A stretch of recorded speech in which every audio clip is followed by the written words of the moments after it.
So very good evening to you. Welcome to the West Ham Weekly on the West Ham Voice on a Monday night. I've been getting email exchange, message exchanges, WhatsApp exchange. What am I trying to say? I've been getting exchange of messages on WhatsApp, etc., from a couple of people talking to me about linking it to the theme for tonight's show, and I'm a little bit hesitant as to what I should and shouldn't say, or I should be careful as to what I should and shouldn't say tonight. We're going to focus later on in the show about Karren Brady and some of the reasons why she may be leaving West Ham, if that particular story itself is true or not. And there are a number of reasons why that's being bandied about, why, if she is going to leave, the reasons for her leaving. I'm getting a bit muddled up because it's just all coming to me like it, literally getting it as I'm talking. And anyway, I'll get to it later. But the theme is going to be, I mean, I spoke about Karren Brady last week. I did a show on Friday afternoon, and then I did a Friday night show with Bruno, Ronnie Bruno, whoever watched that on Friday evening, the late show on Friday. And some of the conversation was about Karren Brady then as well, about whether she's actually staying or leaving. And we speculated as to why she may be leaving then, a couple of reasons. But tonight's show, I've got to be careful. I've got to be careful what I say, because I don't want to put myself in trouble. I don't want to be the first to say something and then I'll be the one incriminated. But anyway, that will come later on. So welcome, everyone. I hope you've all had a good weekend. We're going to talk a little bit about the game as well, and try and reflect on why a lot of people are really frustrated, not only with the result, but also with Jarrod Bowen's performance. I've seen a lot of stuff on social media about, how a lot of people think Bowen is not playing well, hasn't really got the cutting edge that he had. I think we saw that at the beginning of the season, but was that happening at the weekend against the team we played? I don't know, but we'll talk about that later as well. But what I'm going to do, first of all, to get it out of the way, because I want to crack on with all the Brady stuff, I want to just give you a complete rundown of all the other stuff West Ham related. So let's do the women's team first. The women's team played at the weekend and unfortunately lost again, this time at home to Brighton 2-1. The defeat leaves them precariously close to the drop zone, and it's only that both at Liverpool and Leicester City, who are below them, lost their games, that West Ham women's team remain two places above the relegation zone. But the academy, the under-18s had an interesting game at the weekend because they lost. They lost the game that I think they should have easily won. It was a surprise defeat to Leicester City at the weekend. The academy team, the under-18s, are fourth in the league, whereas Leicester City are bottom. And they got beat 2-1. And I find that really quite bizarre. But anyway, just an off day, I guess. Now, for anyone that's been watching the under-21s, will know that they won tonight. They beat Crystal Palace back in the development squad league, the under-21s league. They hosted them and we won 3-0. Which sees the under-21s rise to 7th in the league. We got our first goal. Let me take that off for a second. We got our first goal on the hour mark with Daniel Cummings scoring. Then just under the 80-minute mark, Josh Ajala picked a ball, drove it deep into the opposition's 18-yard box before squaring it to an unmarked Lewis Orford, who smashed it in for the second of the night. And then 5 minutes later, the development squad cut open Crystal Palace again. Their defence, with Preston Fearon latching on to a beautiful low cross from Reagan Clayton to make it 3-0. That was their 8th unbeaten win in a row in all competitions. Josh Ajala played superbly yet again. I don't have an update on his contract. I was told it should be signed last week, but I don't know if that's happened. When we asked again, I was told, ask Mark Noble, but I don't have Mark Noble's telephone number. Otherwise, I would have gladly done that. I've got another message just come through, so bear with me 1 second. Let's have a look. Blah blah blah. It was on. It was on at 8, and it was on airs Monday. Apparently, will air next week. Okay, that's out of the way. Yeah, Josh Ajala played really well. I don't know if he signed his new contract or not. And Kiba La Madrid played about 70 odd minutes for in the game tonight, and he looked really good. He got a round of applause coming off when he was being subbed, and interesting young lad. Actually seems to be an awful lot better than many of us thought. So who knows what will happen with him over the coming weeks. But of course, the big news for the under-21s last week was the fact that we won 3-1 in the National League Cup semi-final, beating Tamworth in that competition. Over 250 Hammers fans went to cheer the development players on, and they delivered with aplomb. Within 4 minutes of the start, a wonderfully worked opening was created for Preston Fearon to score the opening goal. Several more chances were created in the first half, but we didn't take advantage of them. But in the second half, Tamworth got back into the game. They got themselves level on 65th minute. But then from what seemed a rather innocuous off-the-ball challenge 5 minutes later, we found ourselves a man down and facing a penalty. Up stepped the excellent young Finlay Herrick to save from the spot, and that gave us the momentum to grab 2 late goals deep into injury time. Josh Ajala, man of the moment, serving himself to a brace. Fantastic effort by the under-21s. They were the only development team left in that competition at this stage. We now face Boreham Wood. It was announced tonight. We play Boreham Wood in the final, who beat Truro in the other semi-final. We play them on the 17th of March, kickoff at 7 p.m. Now, if you're a West Ham season ticket holder, they're going to release 1,000 tickets, and a season ticket holder will be able to get a ticket for nothing. So it's going to be played on 17th of March, Mangata Development Stadium, Meadow Park, kickoff at 7 o'clock. So if you want to go and watch the under-21s in the final, you've got an opportunity if you're a season ticket. I mean, there'll be tickets, general sale of £10, I think. But anyone who's a season ticket holder will be able to apply for a ticket. I don't know how that's going to work out. That only came out tonight. So look out for that. I fancy it. It's a good hour and a half, an hour and 45-minute journey from where I am, but I'm doing it. Why not? So I'll go and report from there on the night. So players on loan. We've got a number of players out on loan. And I was asked last week, why don't you talk about all about the players on loan? And what I tried to explain was that I only talk about the players who are actually playing rather than just being out on loan, which is a little bit unfair because otherwise I could have told you, about the injury to the Mexican. My God, my head is completely gone tonight with all the messages. But the guy that's out in Fenerbahce, who's had an operation, who's going to miss the rest of the season now, I'm sure you know who I'm talking about. So I thought, okay, I'll try and talk about every player that's out on loan, whether they played or not. So the first player out on loan, where's his slide? I didn't put it up, did I? Did I put it up? Let's have a look. No, it doesn't matter. You know what Caelan Casey looks like. He returned to this starting lineup for Leyton Orient at the weekend, playing an important role in the East Londoners securing a first away victory since November against Northampton Town. Casey made a goal line clearance to help Leyton win 2-1, which lifted them out of the relegation zone at Northampton's expense. Mason Terry collected his 5th consecutive man of the match. How bad must his defence be, with the greatest of respect to Braintree Town, for him to keep picking up Man of the Match awards, the 5th in a row for Mason Terry? Although they suffered a major setback in their fight for National League survival by being beaten 2-1 against Altrincham. Elsewhere in the National League, Junior Robinson was named the substitutes bench as Boreham Wood drew. He's out on loan at Boreham Wood, and I don't believe he'll be able to play against us. I doubt it very much. They drew 1-1 to fellow promotion hopefuls Forest Green Rovers. In the Premier League, James Ward-Prowse, as I'm sure you saw on Match of the Day, came off the bench to deliver the decisive corner that led to a late equaliser for Burnley away at Chelsea. If only we had a player that could take good corners, eh? I'm joshing. George Earthy returned to the starting lineup for Bristol City in their 1-0 defeat at Swansea City, having missed out on the matchday squad against Wrexham in midweek. In Germany, Callum Marshall was unfortunate not to find the net for VfL Bochum, where they came from behind to draw 1-1 with Nuremberg. The Northern Ireland international came close several times and saw close-range efforts saved.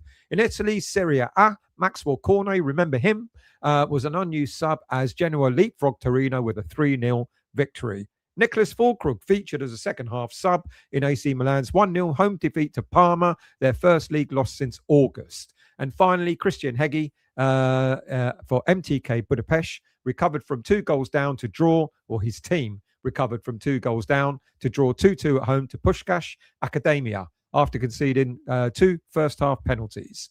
So great, we got these players out on loan. I wonder how many of them are going to come back and play in the senior team next season. Let's talk a little bit about Nicholas Füllkrug, because my understanding is that Allegri has already made his mind up that he's not going to keep Nicholas Füllkrug at AC Milan next season. Now, the loan was a loan deal with an option to buy, but I guess it was down to him to prove that he was good enough to stay there. It seems apparently they've already made their mind up that they're not going to keep Füllkrug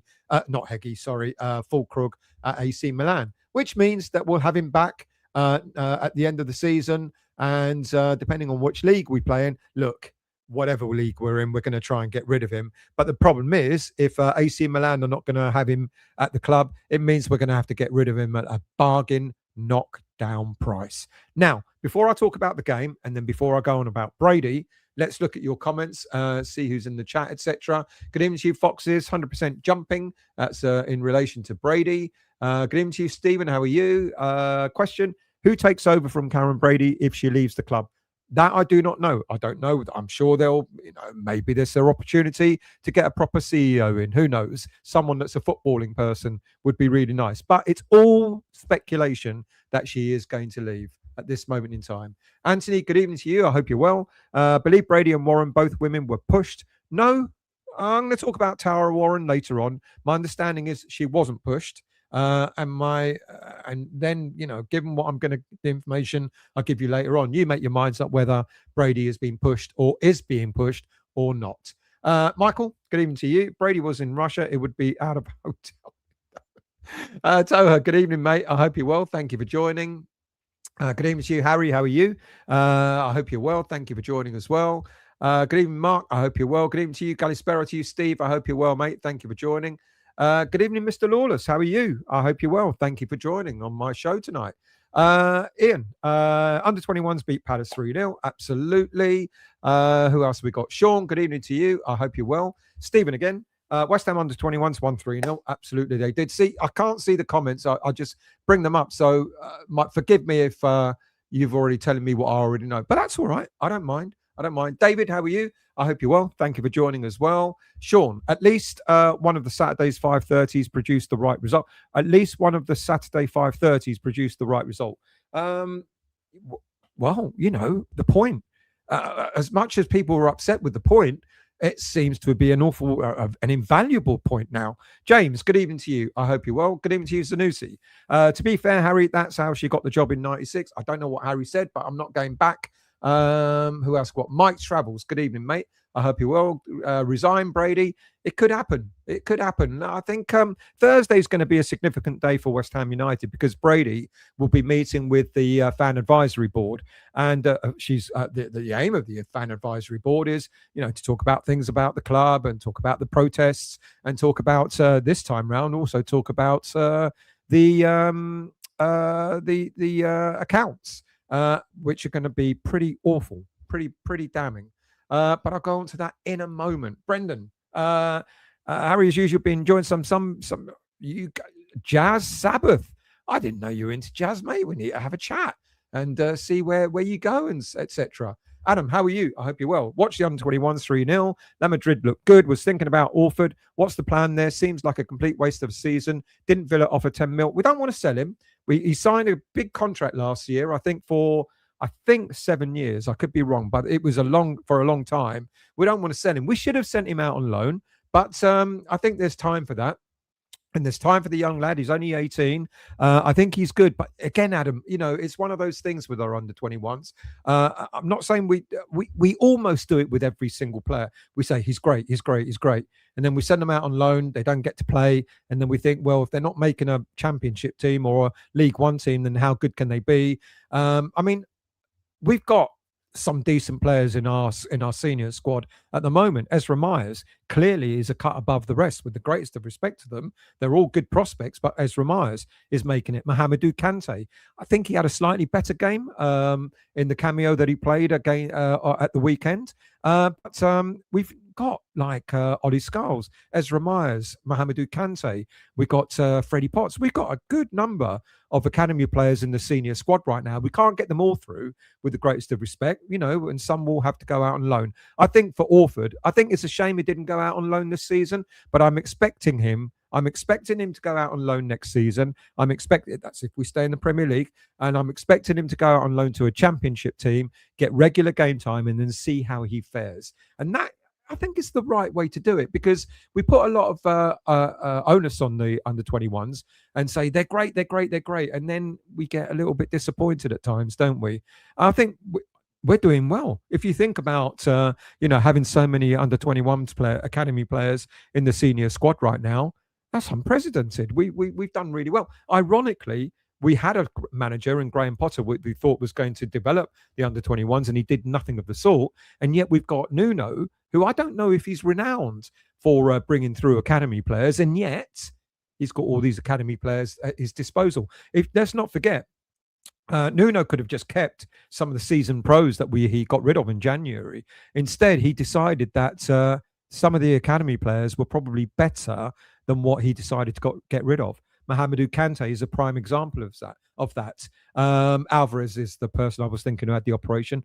So, all credit to him. All credit to him for bringing these academy players through. Ezra Myers, superb. Yeah, I can also almost see Ezra Myers jumping over Kilman if we need a defender to come on in the final stages of a game. That might not happen, but Ezra Myers looks so composed, and yet he's making the squad. I think we had about 4 subs on the bench at the weekend, and it would have been easy to drop Myers from the bench completely, but he was still there. So I'm pleased. I'm really, really pleased. Good evening to you, Epic. I hope you're well. Good evening to you, Avid. I hope you're well too. Troj Ajala set up tons of chances. He did. He looks good. So I do hope that they have actually got him to sign that new contract. Angus, just to say, I think we're playing well and are much improved. Tough sequence of matches to come, but let's see what happens. This is our big test, isn't it? Sean, you sent me some really good information, and I'm going to put that in a separate show this week, by the way, because there's some. We have got tough games, but this is where we come into our own, isn't it? Everyone is sort of saying, I don't know why I do it. I had this long running, I'm not going to say argument, but conversation on after one of my videos with this bloke when, you shouldn't be, celebrating a 1 point, etc. And I was like, well, in the grand scheme of things, I think we actually, getting 1 point was actually good. And he carried on. He started giving me a bit of, personal jip, etc. But, this is our test now. He was suggesting that, we should have beaten Bournemouth. They were not that great because we're not going to end up beating Villa and Liverpool. What if we do go out and start beating the likes of, we owe Villa one, don't we? We owe Liverpool one. We weren't very good against them at the beginning of the season, but we're a much better unit right now. Why can't we go out there and beat these teams? Bournemouth, I think, all right, we would love to have had the win, but, a draw against an informed team, in the grand scheme of things, I think it was rather good. Paul, thanks for the update, and well done to the under-21s. Who else have we got? Obsidian, good evening to you. Worst mark, pizza and adverts. I'm going to give in soon and phone Domino's. You crack on. Paul, it was all very, all well and good if Brady goes, but we need Sullivan to follow her out, at least take a step back and bring in people to run the club. Well, I was asked at the beginning of the show who would come in if Brady leaves. Let's hope they get, if she leaves, then let's hope we're going to get someone in who's a footballing person. That's the important thing. Brady and Sullivan sucked the life out of Birmingham, and now us, Paul. Absolutely. Adam again. Northampton were dire last week when Lincoln thrashed them. Forbes was sub and didn't even get on. Brady, I hear, pretty much runs the day-to-day stuff at the club. Pretty much. She runs the business end of things, doesn't she? Michael, Junior Robinson at Boreham Wood going to watch West Ham win. Is he cup tied? Yeah, as I just said earlier. I don't think he'd be allowed to play. I don't know what the rules are with academy players out on loan. I don't think we've ever had that situation where an academy player is out on loan to a club that we're going to end up playing. I think it's unprecedented, but I would hazard a guess that he can't play against us. Who else have we got? Alvarez out for the season. That's who I was thinking of. That means he will miss them. Apparently not. Apparently, he's gone for the operation, and there's a small chance that he'll be back just in time for the World Cup. He won't be fit, but just in time. It's no Josh Stell. We lack a decent dead ball guy. And look, we do. And I was kind of joshing a little bit about Ward-Prowse. But if we could play our football the way American football is played and bring them on for special, so just bring Ward-Prowse on to take a cross, or bring Ward-Prowse to take a corner, or bring Ward-Prowse on to take a free kick and then send him back off again. I'd probably be up for that, but that would be shit, wouldn't it? Imagine our football being played like that. That would be the end of football as we know it. Adam, Lincoln are my hometown. They are indeed outstanding. More point was more about Michael Forbes not even get. He had been playing regularly, though, I think, Adam. I'm pretty sure he has been. I'm sure I talked about him the other week. Obsidian, did you watch it, Daniela? What did Daniela say? Don't know. Can't see a comment. Under 21's beats. Yeah, I watched some of it as I was preparing the show. Avid, Fulkrug was never staying at Milan.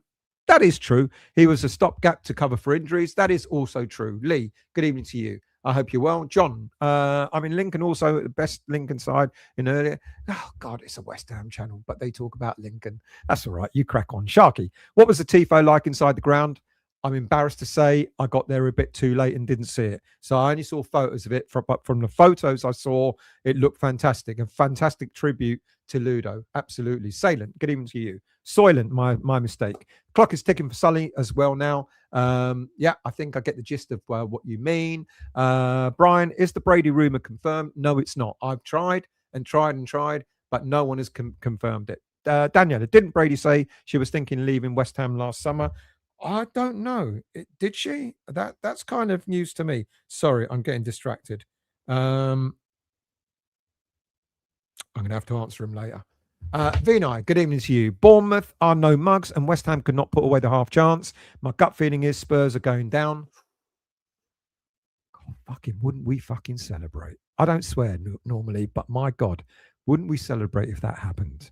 I did a show last week and talked about new manager bounce, about the, Nottingham Forest and Tottenham Hotspur, hoping for the new manager bounce, which didn't quite materialise. I guess it did for Nottingham Forest when they played in Europe last week and they won 3-0 to the Galatasaray, whoever it was they played. And but they didn't get that. They were unlucky, Nottingham Forest, actually, to be honest with you, at the weekend. I think they were unlucky against Liverpool. Liverpool looked average, decidedly average. I hope they don't decide to turn it on at the weekend.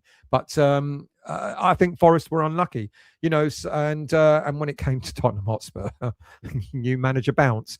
God, that bounce was deflated before they even kicked off, weren't it? I mean, wow.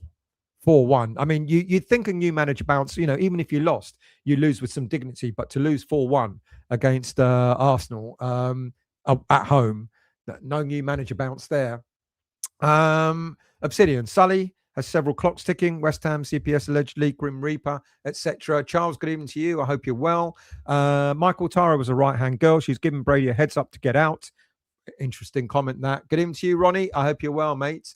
Avid, Trudge, that's why I don't get why everyone thought it was going to be the end of him. It was always just kicking the can down the road. Don't know what you mean, but yeah. Dan Fernandez has come out and said we are going Anfield for the win and nothing less. Love the togetherness. Absolutely, we got to. Whether you, we'll talk about the formation in a minute. When I talk about the game, what do you think he should have done? I was actually quite happy with the lineup, but we'll get onto that in a moment. Trudge, from what I remember, Villa offered $5 million. We accepted as part of a Durand. Oh yes, God, that was way back. Well, that wasn't last year; it was the season before. Vinay for Orford. A bit of nostalgia. What was the name of the YouTube channel that Stell was part of before going solo? I think you all know, don't you? I'm not telling you. No, that was it. It was nothing else apart from that. Mark, it's clear we need some forward options moved up to the senior squad. That would be nice. I would like to actually see maybe Ajala being given another chance, or maybe this La Madrid guy. He's not a forward, but he's an attacking player. Daniela, Liverpool are not in great form. Also, I think we can get something there. I hope so. How much we will get for Adiel? A couple of mil, if that. I think it'll be arbitration.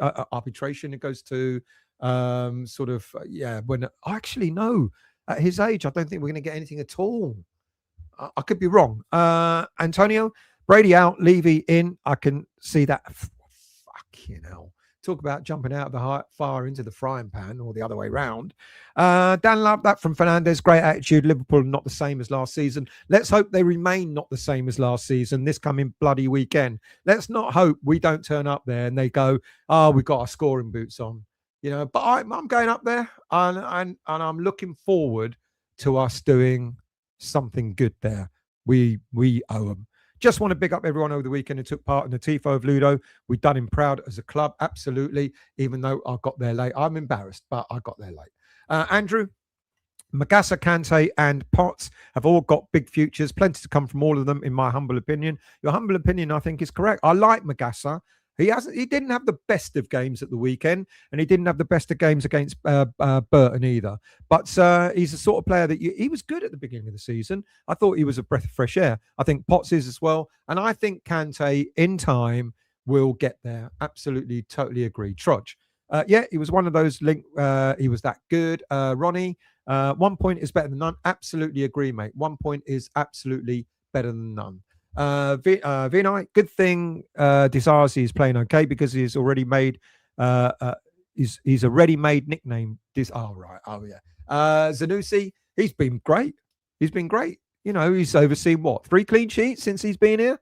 How people talk IRL online is different. I ain't got a clue what you mean, but crack on. Hammerette, good evening to you. The point was disappointing, but now given the other two have lost, it seems a bit better. It seems an awful lot better. With 2 points behind, Nottingham Forest, people.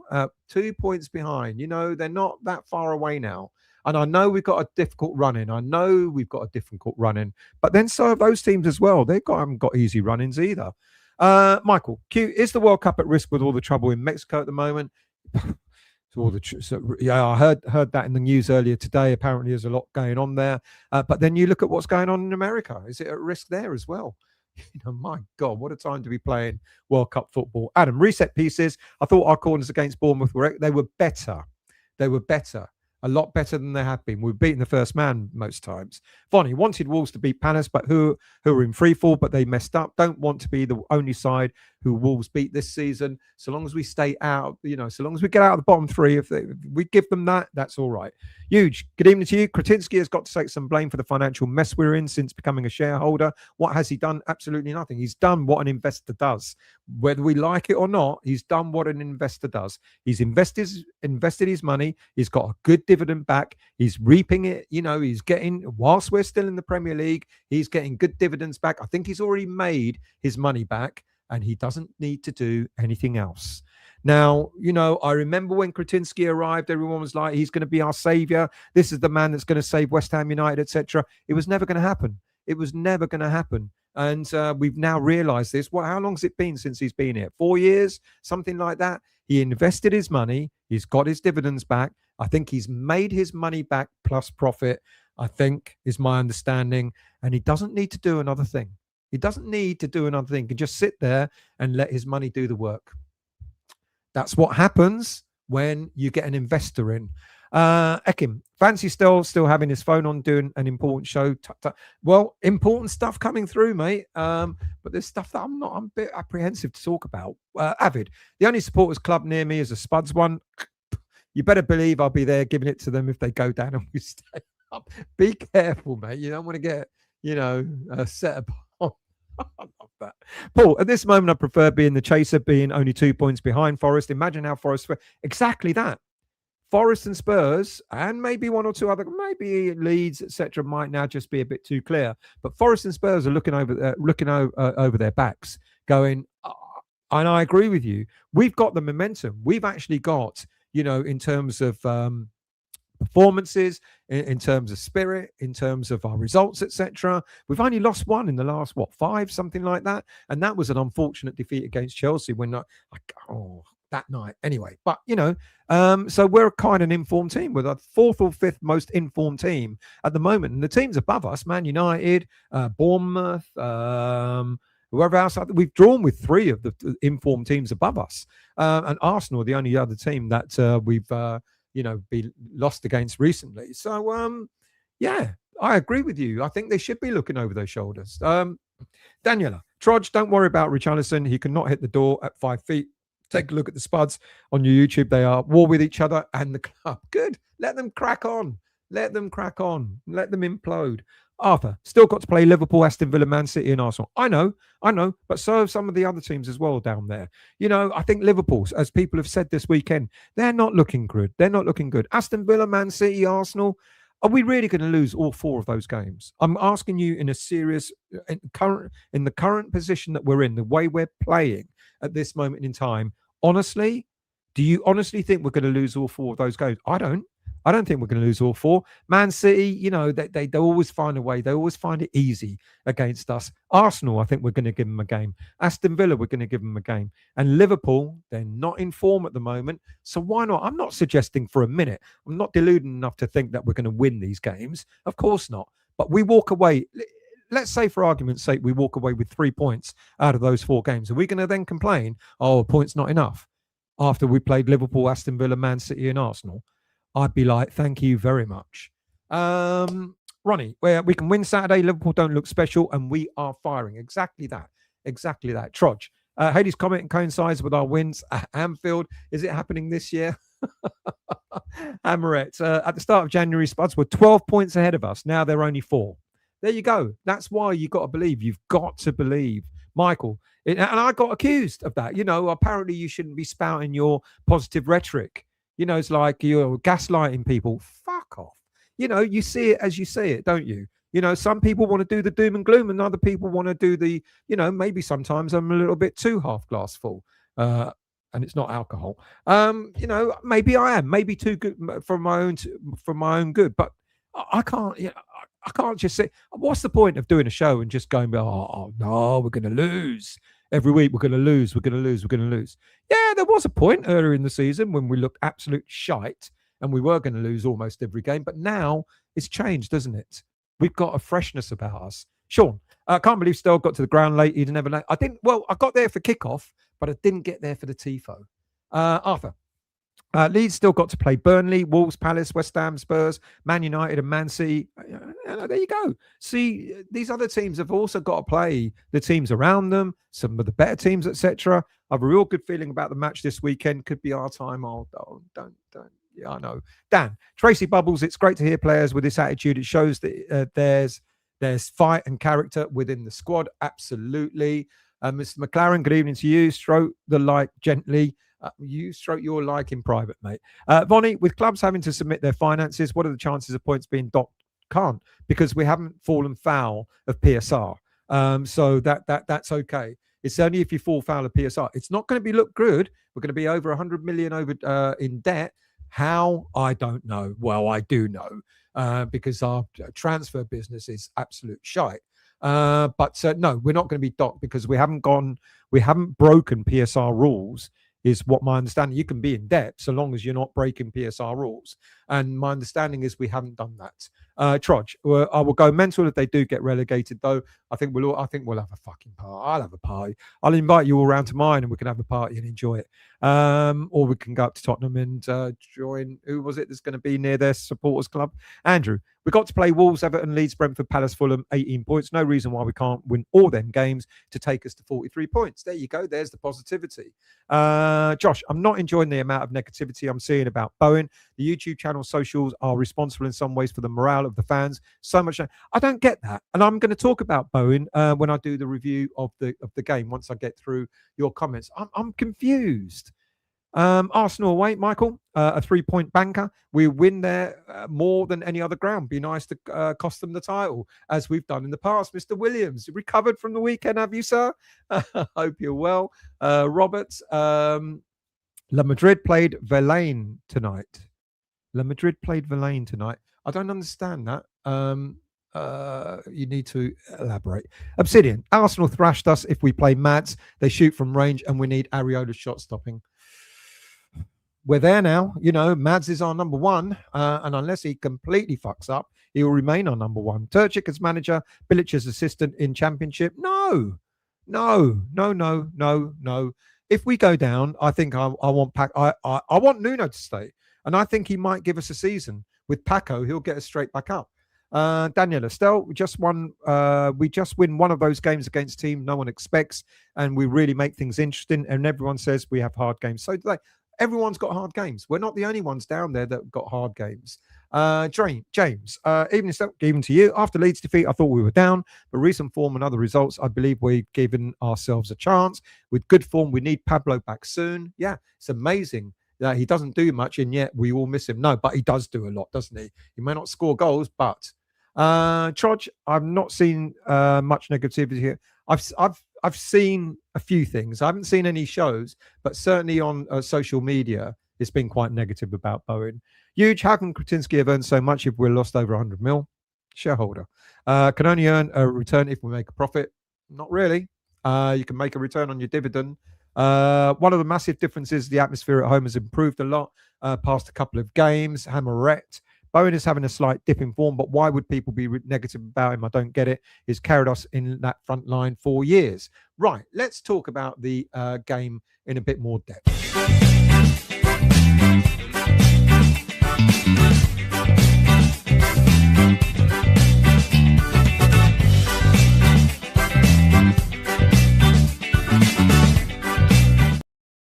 So, wholesale changes were made for the FA Cup tie, as we know. 10 changes were made for that against Burton. So we knew that it would be back to sort of normal when it came to the game against Bournemouth at the weekend. Konstantinos Mavropanos and Songutu Magasa were the only two players that kept their starting that were kept in the starting lineup after the Burton game. And there was a big toss-up, wasn't there? There was a big conversation about what formation is Nuno going to go for, what sort of lineup is he going to put out. You know, Jean-Claire Todibo's back, so he's going to definitely go with 5 at the back. I was really, really pleased that he relented. He didn't relent on that, and that he kept it to a 4 at the back. And I think it was absolutely right to have kept Mavropanos and Disasi in the starting lineup because they've both done extremely well. Over the past few weeks, they look solid together. They got a good understanding together. Thank God that's worked quickly because that could have gone really bad. Mavropanos is one of the most improved players in our squad over this season, without a shadow of a doubt. You know, so the likes of Wan-Bissaka was back, Diouf was back, Fernandes back, Bowen, Souček, Somerville, Tati, etc. And Hermansen back in goal. Look, you can have the conversation till the cows come home as to what you think about the goalie situation. I'm still an Areola fan, but I know Areola doesn't necessarily command his 18-yard box as much as Hermansen seems to. But how many easy games can Hermansen have? You know, how many easy clean sheets? He's lucky. He's been lucky. You know, do I think Areola would have had clean sheets against the teams that Hermansen has had in the past few weeks? The answer is I really do. Yeah. Why? Because we've got our defense much better sorted out now. Now, is that down to Hermansen, or is that down to the coaching, or is that down to the fact that Disasi is in? It could be a combination of all. But I think, look, it is what it is. Hermansen is now our Premier League keeper. This is what we've got to put up. Now he's got to demonstrate his worthiness. He's got to demonstrate when the balls come flying in. Someone said a moment ago about Arsenal taking shots out from afar, etc. He's now got to demonstrate how good a shot stopper he is to Areola, because we know Areola is a superb shot stopper. We know that. And, you know, commanding the 18-yard box, I'm not honestly, with the greatest of respect, I'm not honestly seen much more from Hermansen commanding his 18-yard box than Areola. The difference is Hermansen catches, but you look at how many catches Hermansen has made, easy ones, not being challenged, not under pressure, because the defense is so much more organized. It feels like he's now got a proper wall of defensive wall in front of the goal he has in front of him. I think Areola would have benefited. But anyway, let's move on. I'm glad that Nuno kept 4 at the back. I think it was important to do so. Songutu Makasa coming in. And the bench also had a familiar look to it as well, with Ezra Myers and Mohamedou Kante being the only development players keeping their places on the bench. And they will continue to do until the end of the season. Welcome return to Jean-Claire Todibo, but as I said, I think it was right for him to be on the bench. He's got to bide his time. He's got to wait. There was an injury to Mavropanos, I think in the first half, where it looked like he might be stretchered off or carried off. He was down for quite a while, but he was okay. So I'm okay with that. I'm okay. I'm glad that we started with 4 at the back. I think it was very tempting for Nuno to go with 5, but he resisted. I think maybe this coming weekend, we may well see 5 at the back against Liverpool. Would I be upset? Maybe not. The only upsetting thing might be is so long as we do maybe a 5-3-2, so we've got support up front. If we do that, then I'll be all right with that. But if we do a 5 and then a 4 and a 1 up front, no, that won't be any good. A lot of fans, or some fans, were upset that Callum Wilson didn't start this game against Bournemouth with Castellanos up front. Look, had we had another player, another striker on the bench, then I would have said, yeah, let's have Wilson up front with Castellanos. But I understood why Wilson started from the bench, because you need that option from the bench during the game. Now, interestingly, I had saw a lot of people complaining, oh, we didn't go for it, we're defensive, blah, blah, blah. We had 2 up front for the last 20 minutes of the game. When he brought Wilson on, he didn't take Castellanos off. He kept Castellanos on and he put Wilson on with him. So we ended up getting the 2 up front in the final 20 minutes. I think for a change, refreshingly, I think Nuno's team selection and his substitutions were actually okay. I don't think there was nothing there I could have looked and gone, as we had done in previous weeks, where we've gone, Nuno, what on earth are you doing, mate? Weird subs, weird formations, weird players playing in different positions that they shouldn't play, and all that sort of stuff. He's finally gotten rid of that. Whether that's through Paco Gemes' influence or Nuno having an epiphany, I don't know. But some the lineup that was put out there, I think, was decent. It matched Bournemouth, in midfield, etc. We were combative, and then the substitutions that he was making also looked right to me. Look. Magassa, he took a while getting into the game, but he eventually sort of got there. He did okay, but we just didn't have our scoring boots on. It's one of those games where, it seemed like it was being played at slow motion. Now, half chance for early in the game for Somerville. There was a chance before that, Disarcy, from a corner where we might have gotten goal. That would have been fantastic. But we had 20 shots. All right, only 3 were on target. But I think the 3 that we had on target seemed to bother their goalie more than the 5 shots on target that they had. I can't remember Hermansen having to pull off a cracking save. They were all quite comfortable saves for him to make. Look, possession, I think we had about 46-47% possession. I didn't mind that. Bournemouth are good on the ball. And it's weird that some people have been saying we should have beaten that they were there for the taking. I didn't see where they were there for the taking. They're a very decent footballing side. They're a very decent side. They're not one of the top clubs, but they are pushing up there. They're pushing up mid to upper end of the table.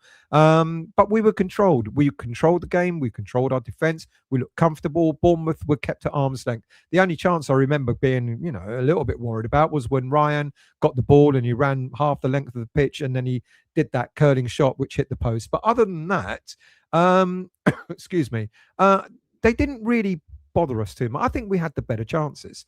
Look, I think given what happened with the Forest game and the Spurs game, you've got to look at that point and go, it was a decent point to get, because Bournemouth are the kind of club that could easily have beaten us, for one reason or another. So I think yes, of course we want the win. Of course, I'm not happy just getting a draw, but happier at the fact that we didn't lose, and we move on. And we got Liverpool this coming weekend. Look, big chances. We had some chances, but we just didn't have our scoring boots on. So I think we're okay. I think given our situation, my thinking now is when I looked at the starting lineup for Burton Albion the week before. And said, oh, yeah, it makes sense, resting all these players.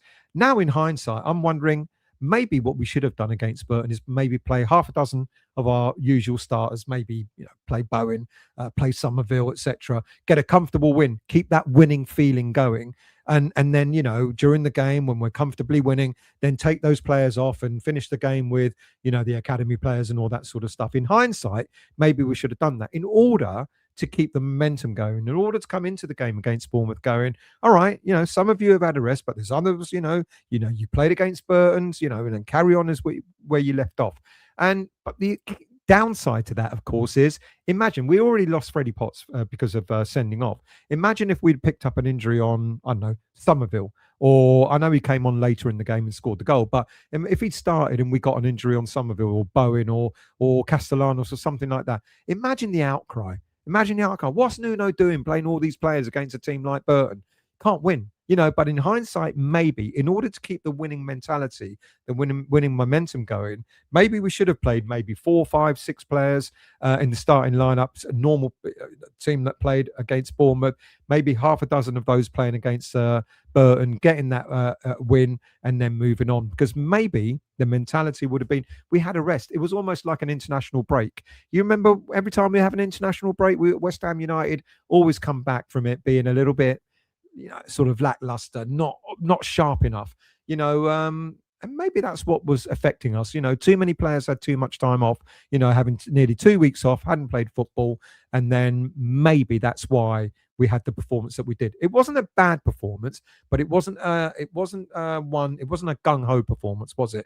We didn't have an awful lot of energy. The first half came and went. I think we had the best chances in the first half to win the game, and the second half, was all right, but we kind of cancelled each other out. All right, let's put your comments and then we'll talk about Miss Brady, shall we? Let's scroll down. What have we got here? We've done that one.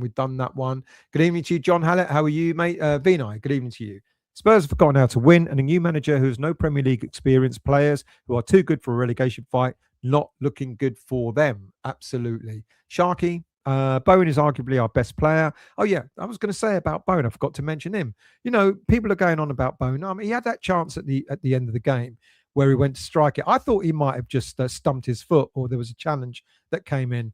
But Bowen, one of the things with Bowen, he's being asked to do an awful lot more work now. If you notice how Somerville and Bowen are getting much more involved in the game, they're covering an awful lot of area. They're not just staying out wide, but they're cutting in, etc. Bowen, the demands on Bowen over the last 5, 6 years have been immense. He's going to go through a spell. I think his earliest spell at the beginning of the season was, that's when I thought he was awful. That's when I was questioning Jared Bowen and saying he's not the player he was. And he had the weight of the world on his shoulders. But that seems to have lightened up. He's grown into the captaincy role. He seems to be far more at it. And it was a bit of an off performance. But like I said, maybe it might have suited someone like Bone to have played against Burton, maybe half an hour or an hour or whatever, in order to keep that momentum going. I think he'll be firing on all cylinders this coming weekend. So will Somerville. So will Fernandes. So will every other player who's going to be in the starting lineup. Josh, the Bournemouth match was my first game at home since last season. I thought the atmosphere was brilliant. It was good. It was very good. I thought the atmosphere was excellent. Not as great as Man United, the atmosphere, but damn close. And if we can do that, that's the 12th player behind the team. I think Bone is playing with injury. He did the same last season. I don't know, because interestingly, he didn't even get subbed. Traore didn't even get a minute on the pitch. So I don't know. I think if he was carrying an injury, maybe he would have been taken off at some point near the end of the game. Trudge agreed. We're seeing things to make an atmosphere for. Mark, don't need 5 defenders on. I agree with that. I thought there were a few too many defenders on the bench. Trudge, youth was poor first half, and Souček had an ineffective game. Yeah, that's fair comment. Josh, I think Disasi has been great. I think we're really missing Pablo, or at least 2 up front. We looked like we didn't know how to progress the ball forward on Saturday. But what would you have wanted? Let's say if Wilson and Castellanos did start up front, and let's say, we get to the 70th minute and then we need something different, and then we're looking at the bench and then there's no one. Because what Nuno would then have to have done, he would have had to have taken probably Wilson off, and he would have had to put a midfielder on, and everyone would have gone, oh, what's he doing? He's going for the draw, he's protecting the draw. That's what people would have said. So the fact that he actually did that the reverse and brought Wilson on the last 20 minutes to play alongside Castellanos, I thought that was actually a brave move to make. It's certainly not a Nuno move to bring have 2 strikers on and at the end of the game. Josh, I think Disasi has been great. I think we're really. Oh, sorry, I've done that one already. Let's scroll down. Who else have we got? Daniela Ariola was said to be in bed. Yeah, saw a photo of him apparently DJing in Bethnal Green. He's got a new. Well, he's got to do something while he's not playing. John, still missed the start by that. Sorry, John. I hope you catch up, mate. Shabojlai likes a long-range rocket. Let's hope, Toha, that Hermansen is up to it. Anthony, you reckon a Liverpool draw? Let's hope for more, mate. But I'll take a draw. but I prefer a win. You're going to see how good Mads is when we face Man City and Arsenal. Shit's going to hit the fan. Areola back in goal to help save our Premier League survival. See, people have got different opinions about the goalie. Some believe in Hermansen, some don't. Spence said to be he was DJ Saturday night and in Bethnal Green, wasn't it? Sprinted past Magassa, Mav did. Mavropanos, did he? Is he that fast? Lee, we had 20 shots at times. Under mites, we didn't have any. Under mites. We had 20 shots at times under mites. I didn't understand that, mate. Sorry, Bonnie. Was worried when Mavro went down, as had a fear Kilman would come on. Fortunately, well, no, we had Tadibo on the bench. So if Mavro had stayed down, it would have been Tadibo coming on. Andrew, need to control the midfield on Saturday if we are to try and get anything. I would swap Souček for Magassa on Saturday. Well, there's no one else. There's Souček, Magassa, Fernandez. Potts is still out. He's out for another 2 games, people. I did say it. I said it the other week when I was told he's only out for 1 game. I said he's out for 3 games. He misses 3 games to suspension. And the Liverpool game and then the Fulham game midfield will be the 2nd and 3rd games that he misses. He'll be back for whoever it is we play after Fulham. Don't know who it is. Ronnie, we had quite a few more chances than Bournemouth, just couldn't finish. Absolutely. We didn't have our scoring boots on. Simple as that. But we weren't outrun by them. We weren't outplayed by them. I think we matched each other and we had the better of the chances. Bournemouth broke well on us second half numerous times, 4v3, but our centre-backs were excellent. Imagine saying that. I mean, isn't that great? Isn't that a great feeling to say our defenders are now doing what they're paid to do, to defend, and doing it really, really well? Trudge again.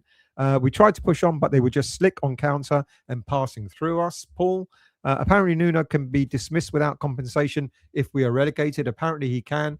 I want to keep him. To be quite honest with you. If we do go down, I'd like him to stay. Andrew, letting Alvarez and Earthy go. Alvarez, I think, was a mistake. Earthy, not so sure. But Alvarez, absolutely. Can't blame current manager for that. That was on Potter. Potter didn't want him. Tracy, Paul, we really, as far as Earthy goes, I don't know. See, it's the bigging up of our under 21s again, and not all of them are going to really make it. Paul, we really do need, Paul, what do we really need or want a 4th manager in 2 or 3 years? I say stick with Nuno, whatever happens. I agree. I think Nuno would probably bring us back up at first time of asking, and I wouldn't have said that a few weeks back. John, we were crying out for you young players under Moyes. Now 2 or 3 youth are getting the bench time, and fans are saying the bench is weak. Give them a chance. Spot on, John. Spot on. It's exactly what we've been saying. Give the youth a chance. Oh, look, our bench is weak. It's one or the other. It can't be both. Sharky, thank you so much, mate. Really, seriously, I never asked for money, so my appreciation to you. I'm very much better, mate. Look at me. I'm full of sparky here. We are looking more like a team. We have a decent chance of staying up. I absolutely agree. By the way, if you're new to the channel or if you watched me before but yet to become a subscriber, this QR code in the top corner here, click on that at the end of the show. Become a subscriber of the channel. Costs nothing to subscribe. All the content is free unless you want to become a member. And then for $1.99 a month that goes to charity, you can get more content for members only. Vonnie, lucky Leeds played Villa when they best players, McGinn and Tielemans, were out injured. There you go. See, everything evens out in some. These teams, they're going to play each other again. I'm not going to get as easy a ride as they did the first time round.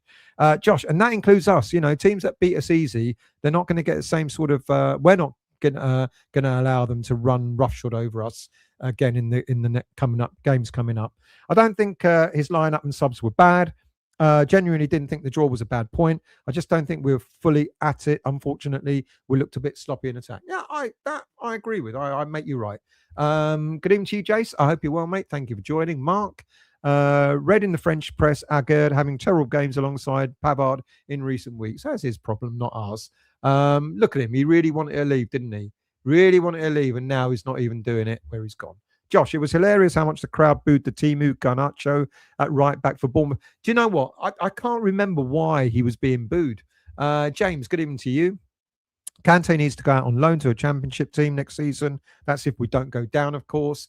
I'd advocate that. Fonny would like Nuno to stay if we go down. Absolutely. Tyler, good evening to you.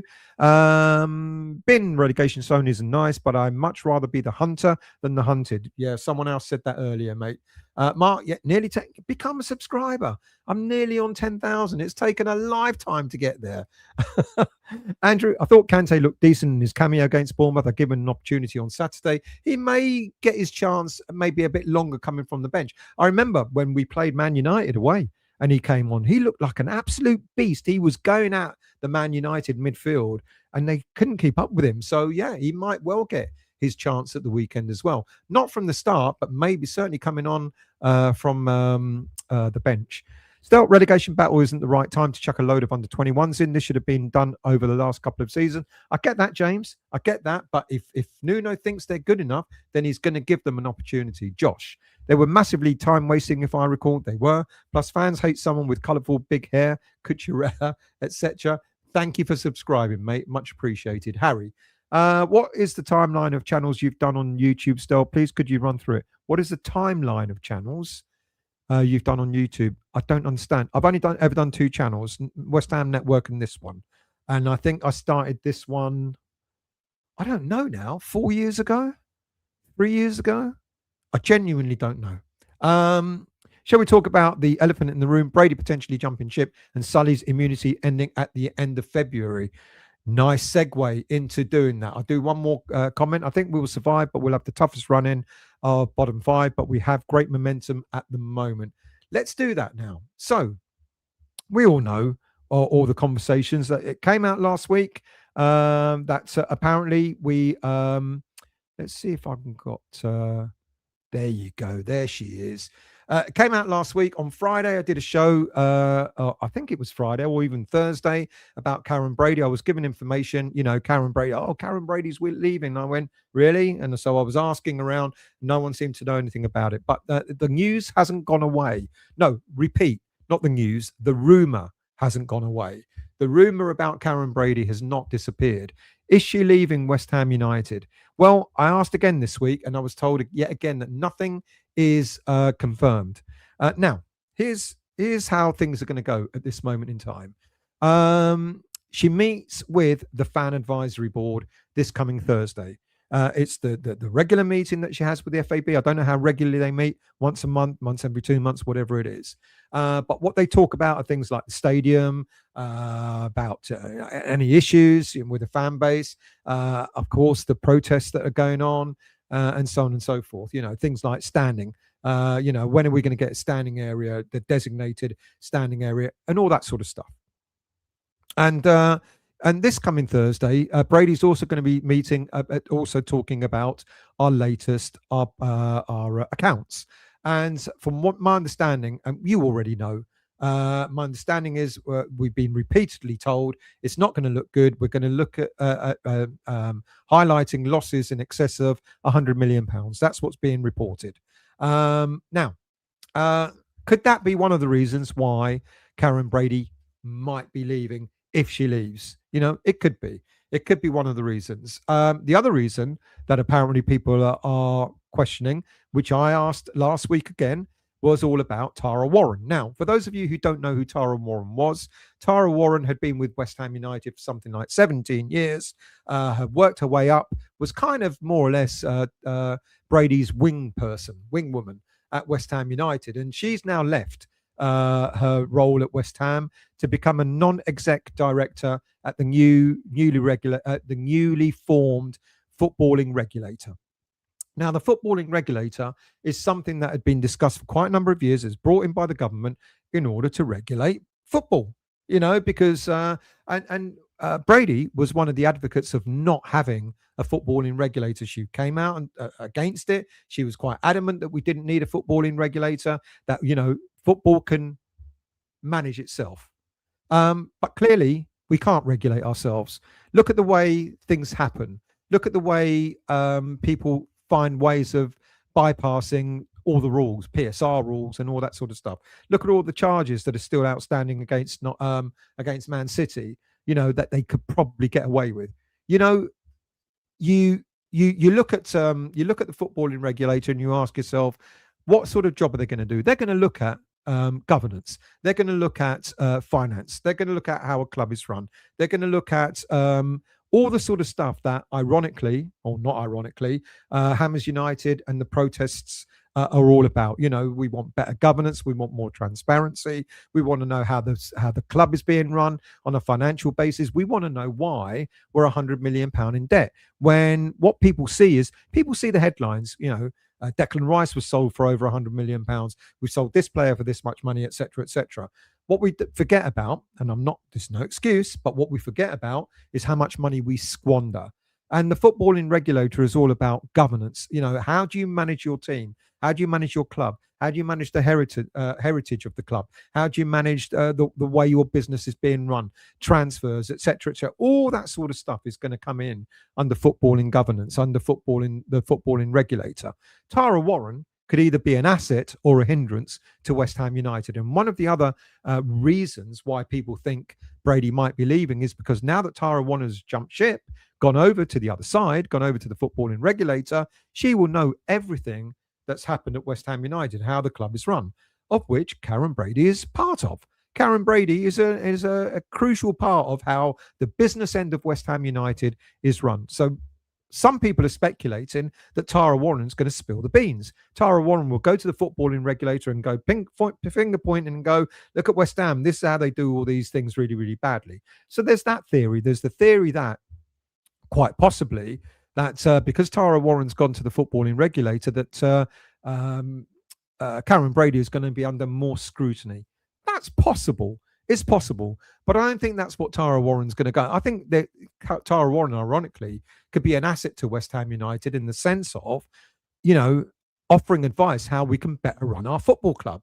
This is what we want. This is what the fans are protesting about. The fans are saying we want a better, the club to be run in a better way. So, but there is that. There's the whole thing about Tara Warren going to the footballing regulator and maybe spilling the beans about West Ham. That's one theory. The other one, of course, is we're £100 million in debt. Now, Karren Brady can't be exempt from that. Karren Brady runs all the sponsorship side of things, all the business end. Now, it's really ironic, and I feel really, really foolish now for having said this time and time again. I've always advocated that Karren Brady is no good at the footballing side of stuff, but she's a very good businesswoman. And yet here we are now about to publish that we're going to be about £100 million in debt. So therefore, she's not necessarily that good at business. All of a sudden, I've got egg on my face because I've always assumed, yeah, she doesn't get involved in the football and stuff, but she's good at running business. If she was good at running the business, we wouldn't be £100 million in debt. So it could be that is why, if Brady is leaving, that could be another reason. So there's the Tara Warren thing going over to the footballing regulator, or is something a bit closer to home that we've actually going to be £100 million in debt, and that got to be a spotlight has got to be put on Karren Brady and go, so what's going on? How have you been running this business in order for it to fall £100 million in debt? Now, a lot of people are going to argue, hang on a minute, a lot of this money is because of bad transfer business. And that would be accurate. That would be fair. That would be a fair thing to say. We are crap. We're good at buying big and good at selling low.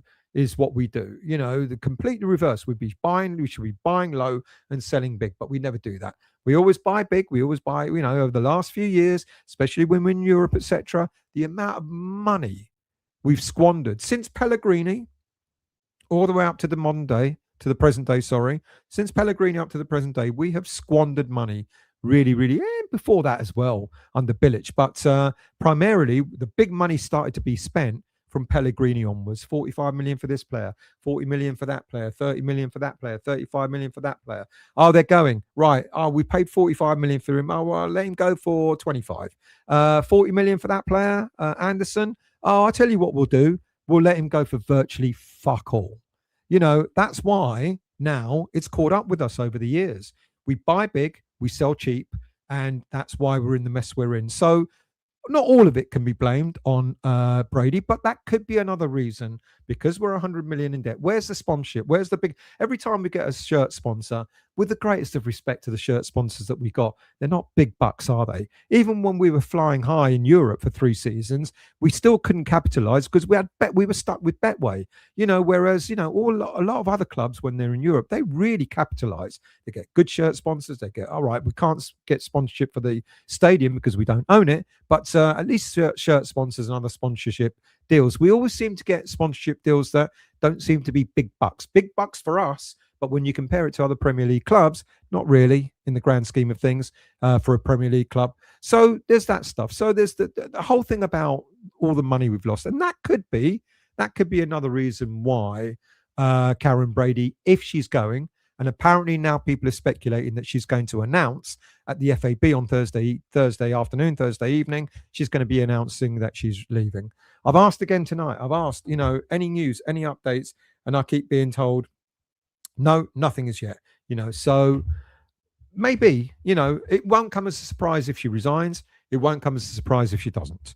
Now, there's a third reason, even closer to home, that could be why, if Brady's going to leave, why she's leaving. And that, of course, is who's at fault for the situation we're in right now in terms of where we are in the Premier League. I would say Karren Brady played a massive part in why we're in the position we're in now. Why? She wanted Graham Potter. She advocated for Graham Potter. Graham Potter came in. Graham Potter, she told us, was the man to lead West Ham United out of this misery that we were in. What Graham Potter did was made it even worse than we could possibly have imagined. Graham Potter came in. Karren Brady pushed for it, and look where we got. We had a really great start. I'll never forget that night at Villa in the Cup, where we narrowly lost, but we thought, wow, look at the way we're playing under Potter. And then it just all went fucking downhill from there on in. It's almost like we had no upward trajectory. It was like Potter came in and peaked on the first game, and then it just went like that. And then the summer, and I just remember listening to him and, hearing about, the team and this and that, the psychology of the team and all that sort of stuff, and thinking, oh, he's saying a lot of the right things, but he's not doing a lot. And then he got rid of all the experience in one go. Look, in the summertime, we knew a lot of the players needed to leave. Soufal and Creswell and various others, they were too old. We knew that, but he went too far. And then he was getting rid of Alvarez, and then he was getting rid of, this player and that player. And all of a sudden he stripped the club, of all any experience whatsoever.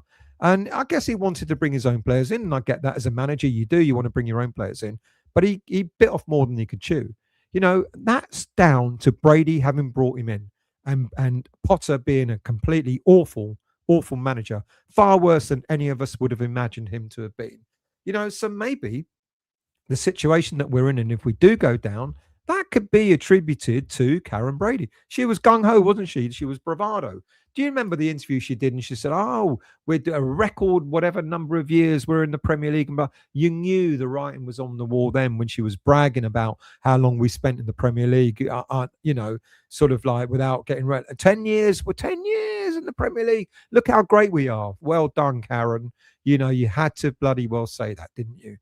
So that could be another reason why Karren Brady, if she is going to leave, could be leaving. So there's the whole issue about the footballing regulator that she advocated against. She didn't want it. She didn't want a footballing regulator to come in. It might uncover a myriad of things that have been happening in the Premier at our club. And maybe she's jumping ship for that. If it happens, it could be that. There could be the whole thing about Graham Potter coming in. She advocated for it. She really pushed for it. It could be the whole thing about how much money we're losing. She's in charge of the finances. She's in charge of the business end, and we're not doing well on the finances. Now, there is a fourth thing, and this is the one that I'm really worried about. I've got to be really, really careful how I'm going to put this, and I'm quite worried about doing it. I won't lie, because other things are going on at the club that I'm sure you know about, or are rumoured to be going on at the club behind the scenes. Now, I've got to put just say these things carefully. Karren Brady'S an advocate of, sort of like equality and all that, women in business, strong women in business, etc. Now, she can't allow anything to tarnish her reputation in that, so if things happen at the club that might impact on Karren Brady's standing as an advocate for women's equality, women's rights, and all that sort of stuff, then she'd be on a hiding to nothing. It would be her reputation that will burn. I can't go into any more detail. I am sure you know what I'm talking about. And if you don't, you've only got to look on social media to find out, because that's about as much as I think I'm willing to say. That won't get me into any personal trouble. But apparently things are happening behind the scenes. Apparently things will all be revealed over the next week or two. And if it does, I'll feel happier to talk about it freely. May not be the first to talk about it, but I don't care. But I'll give you my view on how what's happening. And it could be things are happening behind the scenes that could be the thing that maybe Brady's going to herself. Maybe it's time for me to step back and step away from West Ham United. Maybe. I can't say much more than that, because I think I'll get myself into fucking trouble if I do. Let's scroll down. Let's see what comments you have. Sean, Sellers come a long way since being brand ambassador for One Football. Do you know what? I wish I had that video. If I can find that video, I'll play it one day. I will. Josh, if we don't roll over and play not to lose like we did under Moyes this weekend, I think we have the players to win or draw. Absolutely. I'll never forget the hostage video. You never forget it. I did it. Oh, that was the early days. I've never seen it. It's shit. It really is shit. If I can find, I'm sure I've got it somewhere, and if I can find it, I promise you, one night I'll play it. Ralph, nothing confirmed and nothing denied. Harry, and a fella called Mike Reed was always in the chat. Funny as thinking, Mike, I remember him. Yeah, I remember him. Dabble a bit. Good evening to you. Brady leave is just old ash reused now. Loads of crap, same shite, different day. Hostage video is a YouTube highlight. It's really shit. It really is. Kieran, hello, mate. I haven't seen you for a while. I hope you're well, mate. Thank you for joining. I hope you're well. Who else we've got? Mr. Lindsay, how are you? Taxi for Her Highness. Bye-bye. By the way, that doesn't answer whether she's being pushed or whether she's leaving on her own accord, if she's leaving at all. I've got a feeling, if anything, she's more likely to be walking away rather than being pushed, is my theory. Trudge, Sunberg gets paid 20 grand for working 1 day a week for these regulators. Money for old rope, mate. I'd do it. Andrew, I've heard she wants to distance herself, etc. Tara has got nothing to do with this.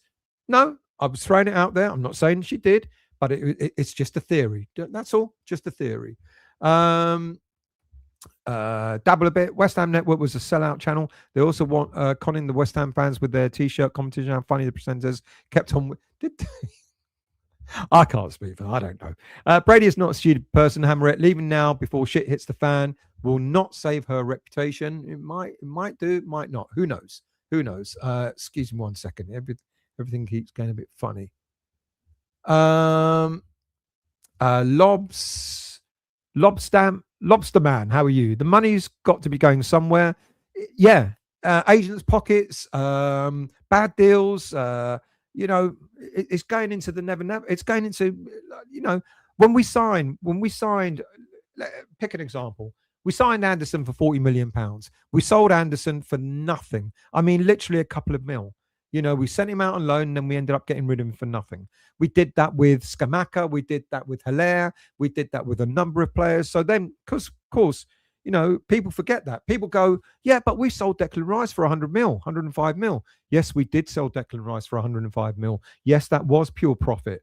But before that, we were buying all these players for all this money and selling them for nothing. We did that after as well. That's why I was hoping. That's why I was hoping that Tim Steiding was going to be the man to get things right. When Tim Steiding came in, I was full of hope. That went tits up, didn't it? That went all bad. And then that's why I got excited when Graham Potter brought in McCauley. And I thought, here we go. We're going to be, we're going to start competing with other teams now, sort of doing our transfer business in the right way. That came and went. That didn't last long. Now we've got this young lad, Max Hahn, not young, but we got this man, Max Hahn, the technical, the guy that does all the data-driven analysis, etc. He started bringing in. He identified a number of players, but again, what's happened is because we're fighting to stay in the Premier League. All of a sudden, we've gone back again. We've gone back to going. No disrespect to Nuno, but we've gone back to going to the manager. Go on, then you pick the players you want. Forget all the technical the data-driven analysis that we've got on all these players that can maybe come in and do a really good job for us. You go ahead. You use your agent and you go ahead. £20 million for Pablo, who cost 250 grand only in the summer. Now let's hope he's worth £20 million. He's done all right. He hasn't scored a goal, but he's been effective. But when you got things like that happening, are you surprised that we're broke? Because we don't know how to do our transfer business. Sullivan can't keep back. Sullivan needs to get involved. Sullivan needs to demonstrate that he's a great advocate, a great wheeler dealer. Look, Somerville was the man he brought in, not last summer, but the summer before. We lost the season of Somerville. He's now hitting the ground running. You know what that's going to do, don't you? Sullivan will go, Somerville, he was my man. He's the man. He's the guy I brought in. That's not, and that makes him carry on, and we don't know how to do our transfer business. A lot of it is lost because of the transfer business, the awful way we manage our transfers. Ian, good evening to you. All she's doing is leaving us in the crap like a bloodsucker. People ask who will come in if she leaves. Then I'm hoping we're going to get a CEO that knows about football. But how long will he last under Sullivan before Sullivan goes, no, I know more than you do. Leave it to me. I don't need you. You can go now. Hammerit, 100 million debt, the same amount as when they first came in. What was the point? Yeah, good point. That's a very good point. Anthony, I can't see Sullivan letting Brady leave. If she goes, Sullivan will be on his own. He will indeed. And that won't be good for Sullivan, and that won't be good for West Ham United. Ironically, it's almost like, and I don't want to say it, but it's almost like better the devil like I don't like either of them. I don't protest as much as others. I admit that. I said that a while ago. I got my fingers burnt with the whole protest, especially the whole Brentford game, the Brentford boycott, etc. I get why they're protesting. I'm not against it. I would protest in different ways, but then that's me. But it could get a lot worse. If we succeed in seeing Brady go and Sullivan stays, it could get a lot worse. Mandy, are not most clubs in debt? Yes, they are. Man United have been, they've had the heart ripped out of them by the Glaziers. The way they've riddled them with debt when they were one of the better run clubs in the Premier League. Yeah, we're not the only ones. Absolutely. Harry, we've got no assets left. Well, our assets are our football team. Mountbatten, Winston Mandelson, Karren Brady. It rolls off the tongue, doesn't it? Don't know what you mean. Sharky, we were supposed to be out of debt before the stadium move. This is the other thing. The whole stadium move, the lie that was sold to us, in order for it to keep us competing, etc., etc. That could be another reason why maybe if she is leaving, that she, another reason, because we moved, the whole stadium thing has now fallen apart. Moving stadium in order not to be in debt. It's made way more than 100 mil. I don't know. It could well be. We'll find out on Thursday. Who else we got? Darren. Can't blame her for Graham Potter as well. Can blame her for Graham Potter as well. Absolutely. Mark, fact, Sullivan played odd job in the Bond movie. Glenn, wasn't up to part with work today, so thought I would have a wander around. Eventually found the centre circle covered in grass and mud. Yeah, well, that's not going to be, that's going to be forgotten about in another 10 years, isn't it? How can you put Brady in the same sentence? Let's not go there. I'm not going to talk about all that. It's footballing show. We all know that Sullivan is in the main reason why we're in the shit, James. Brady will probably be the person thrown under the bus, but let's not forget that the final decision is always Sullivan's. Yeah, that's a fair point.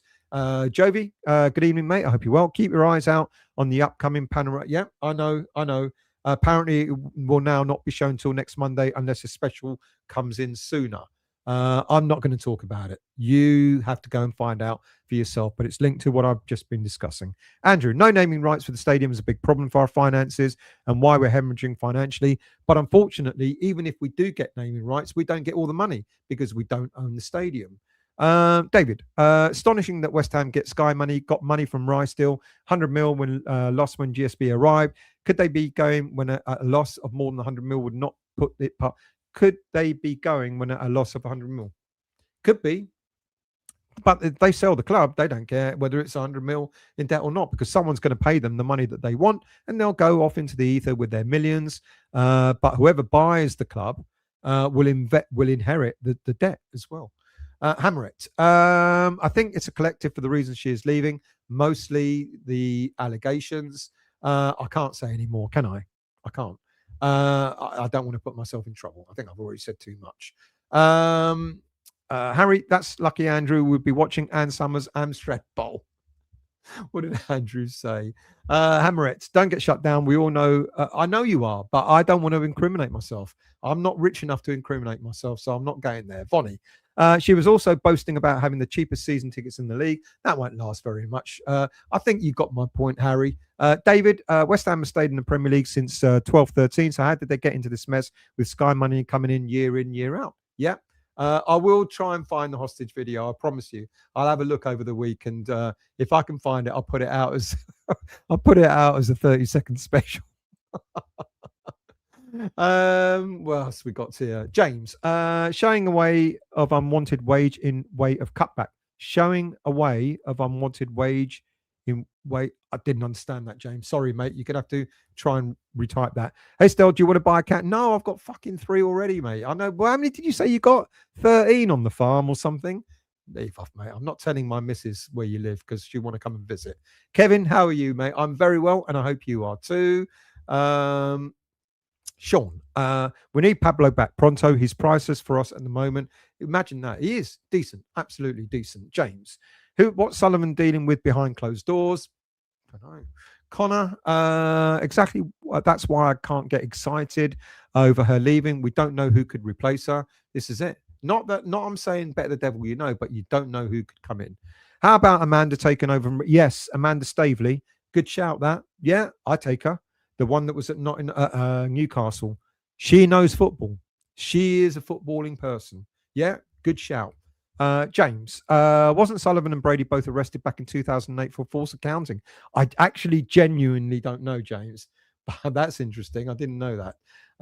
Ian, rats and sinking ship come to mind. Trodge, Amanda Staveley, good for hanging out with Rich Arrows, not sure. I don't know, actually, Trodge. I don't know. I think she knows her stuff. I think she certainly knows more about football than Brady does. Debt, not a problem if you can pay it back. In fact, banks like you in debt. That's how they make their money, on interest. Trodge, Pablo had a 13 million release clause, but we paid much more to stagger it over many years. Didn't know that. Hammers Green, good evening to you, mate. Captain Einsight never won a war. Andrew, Brady lost all credibility when she gaslit the fans on TalkSport and said Potter was the man, only for him to be sacked a few weeks later. Silly of her to have done it. Sean, breaking news, hostage video hits top YouTube. And Mark, yeah, that's another thing she said. We stand by our managers. Right, I've run out of comments. Only an hour and 23.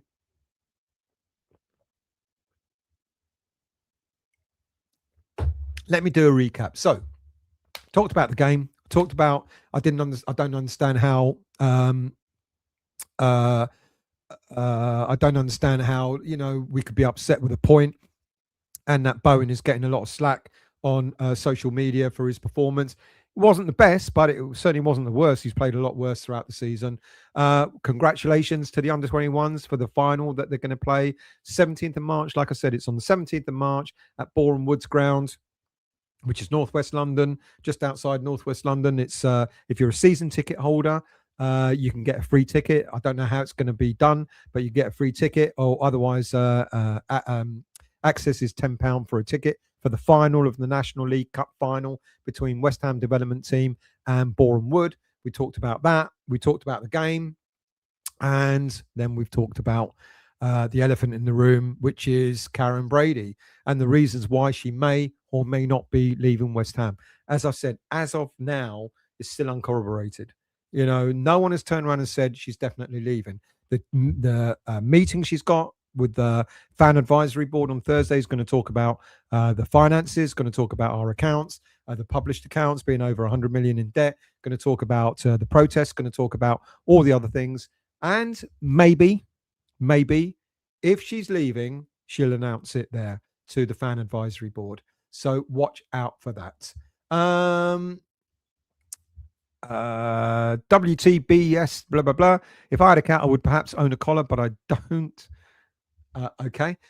Mike's Travels. Please don't let it be one of Sullivan's sons replacing Brady. It's his club. Thank you for gently caressing that like button, Bob. I hope you're well. Trudge. Tottenham Hotspur's commercial revenue is significantly higher than West Ham's. Spurs generate 287 in 24-25 season compared to West Ham's 58 mil. There's the vast difference when you don't own your own stadium. Darren, 21 under 21s were good tonight. Absolutely, they were. Mercedes. We're in Barbados, and yesterday on the beach, we love listening to the Arsenal fans taking the pee out of Spurs. Fan, I hope you're having a great. Well, you are having a great time. What are you doing watching this whilst you're out in Barbados? But I hope you're having a wonderful time, mates. Trudge, they have pulled ahead to 5 times our commercial revenue. No, well, that's why they spent all that money on the stadium. Brady's put on weight, but calling her an Daniela, Spurs are losing money since Levy has left, and sponsors are ending instead of them. I didn't know that. Andrew, run like a market stall. And Hammerette, who scored for the under-21s? Preston Fearon, Lewis Orford, and Daniel Cummings. There you go. That's it. Thank you all very much. Interesting show. I've run through it like a steam train, but I enjoyed it. So thank you all for watching. Thank you all for commenting. Thank you all for encouraging me to get myself into real shit. Martin, I've got to put that up. There used to be a fella in the chat every week called Frank Butcher. Yeah, I remember him. His comments were always funny. He hasn't been in the chat for years. I know there's quite a lot of people that have disappeared over the years. Anyway, thank you all very much for watching. Thank you for taking part. Thank you for listening. Thank you for contributing. Do hit that button there, that QR code, and you become a subscriber of the channel. Have a great week. There're going to be more. No doubt there are going to be more shows coming up, especially with all the news that's coming out at this moment in time. Have a great week. We're going to win on Saturday. And not only are we going to win, we're going to pull out of the relegation zone. Watch this space.